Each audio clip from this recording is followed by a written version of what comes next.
गुरुबिक्स में आपका स्वागत है। आइए इस वीडियो में हम कॉम्बिनेशन पर एक एग्जाम्पल करें। ये एनसीईआरटी का एग्जाम्पल 18 है। इस एग्जाम्पल में कहा गया है a committee of 3 persons is to be constituted from a group of 2 men and 3 women। In how many ways can this be done.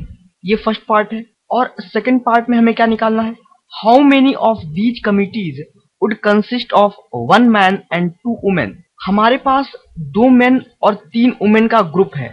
उनमें से हमें 3 persons को सिलेक्ट करना है कोई कमिटी बनाने के लिए।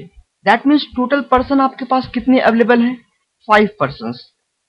आपको उनमें से 3 persons को सिलेक्ट करना है कमिटी बनाने के लिए। तो ये कितनी वेज में होगा, वेरी सिंपल। 5 लोग हैं, 3 को सिलेक्ट करना है। How many ways, 5C3 ways, isn't it. आइए सोल्यूशन करें इसका। Solution, so number of combinations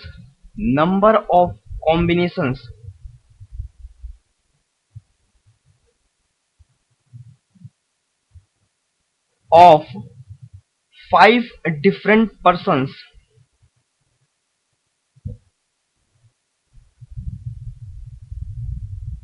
taken 3 at a time।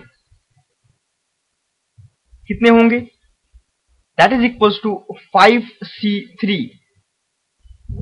और ये कितना होगा, that is equals to 5 factorial upon 3 factorial into 2 factorial, that is equals to 5 into 4 upon 2, that is equals to 10 veg.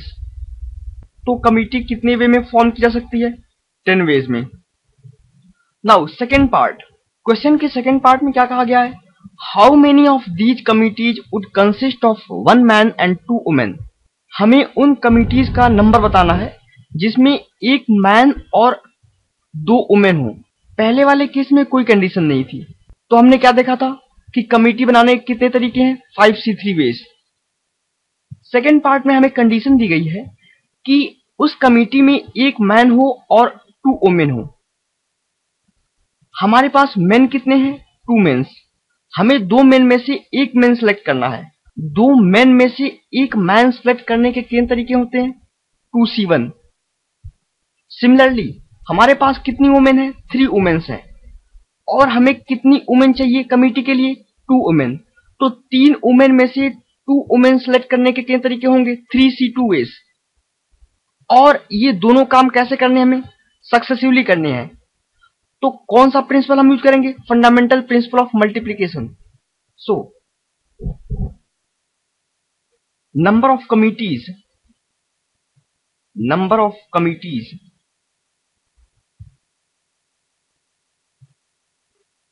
that would consist of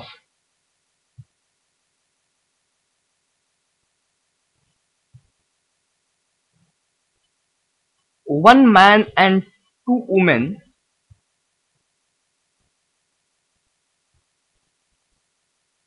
is कितनी होंगी, 2 man से 1 man select करने का कितना तरीका होगा, 2C1 इंटू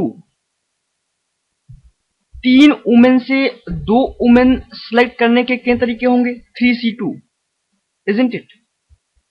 और चूंकि ये दोनों काम सक्सेसिवली हो रहे हैं, तो हम कौन सा प्रिंसिपल यूज करेंगे, fundamental principle of multiplication. So this is the answer. तो इसकी वैल्यू क्या होगी, 2C1 that is equals to 2 factorial upon 1 factorial into 1 factorial into 3C2 that is equals to 3 factorial upon 2 factorial into 3 minus 2 factorial that is equals to 1 factorial। so ये क्या होगा, 2 factorial into, sorry this is 1 factorial। इसकी value कितनी होगी, 3 that is equals to 6 ways. तो 6 veg ऐसे हैं जिनसे कि हम ऐसी कमिटी फॉर्म कर सकते हैं जिसमें कि 1 मैन हो और 2 वुमेन हो। So this was the problem.